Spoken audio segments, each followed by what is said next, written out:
తాజా 30 కడప, కర్నూలు, నెల్లూరు జిల్లాలు జగన్ పార్టీ అయిన వైసీపీకి పెట్టని కోటలు. కాంగ్రెస్ పార్టీ నుంచి బయటకు వచ్చిన తర్వాత జగన్ ఈ 3 జిల్లాల్లో అత్యధిక ప్రభావం చూపిస్తూ వచ్చారు. 2014 సాధారణ ఎన్నికల్లో కూడా ఈ జిల్లాల్లో వైసీపీకి ఎక్కువ సీట్లు వచ్చాయి. కర్నూలు జిల్లాలో 14 సీట్లుంటే వైసీపీకి 11 స్థానాలు వచ్చాయి. కడప జిల్లాలో 10 అసెంబ్లీ నియోజకవర్గాలుంటే 9 స్థానాల్లో వైసీపీ గెలిచింది. ఈ జిల్లాలో పొరపాటున ఒక్క రాజంపేట స్థానాన్ని మాత్రం టీడీపీ గెలవగలిగింది. నెల్లూరు జిల్లాలోనూ ఇదే పరిస్థితి. ఈ జిల్లాలో 10 సీట్లుంటే వైసీపీ 7 స్థానాల్లో విజయఢంకా మోగించింది. కానీ టీడీపీ అధికారంలోకి రావడంతో వైసీపీ పరిస్థితి తారుమారవుతోంది. జగన్కు కంచుకోటలుగా ఉన్న జిల్లాలపై చంద్రబాబు ప్రత్యేక దృష్టి పెట్టారు. వరుసపెట్టి వైసీపీ ఎమ్మెల్యేలను తెలుగుదేశం పార్టీలో చేర్చుకున్నారు. చంద్రబాబు అధికార బలంతో డబ్బు పెట్టి ఎమ్మెల్యేలను కొనుగోలు చేస్తున్నారని జగన్ ఆరోపిస్తూ వస్తున్నారు. ఒక్క ఆంధ్రప్రదేశ్లోనే కాదు, దేశమంతా ప్రతిపక్ష ఎమ్మెల్యేలు చీమలు బెల్లం దగ్గరికి వెళ్ళినట్లు అధికార పార్టీ వైపు అడుగులు వేస్తున్నారు.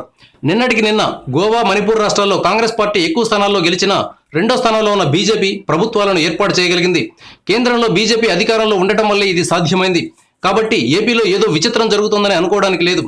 చంద్రబాబు ఎన్ని ప్రలోభాలు పెట్టినా ఎమ్మెల్సీ ఎన్నికల్లో విజయం తమదేనని జగన్, ఆయన పార్టీ నేతలు బల్లగుద్ది చెబుతూ వచ్చారు. వీరు చెప్పిన మాటలన్నీ నీటి మీద రాతలని తేలింది.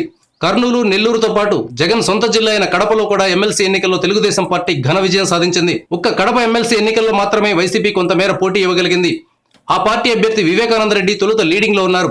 కానీ ఆ తర్వాత టీడీపీ అభ్యర్థి అయిన బీటెక్ రవి మీసం తిప్పాడు. 36 ఓట్ల మెజారిటీతో విజయం సాధించారు. ఈ బీటెక్ రవి స్వస్థలం పులివెందులు కావడం విశేషం.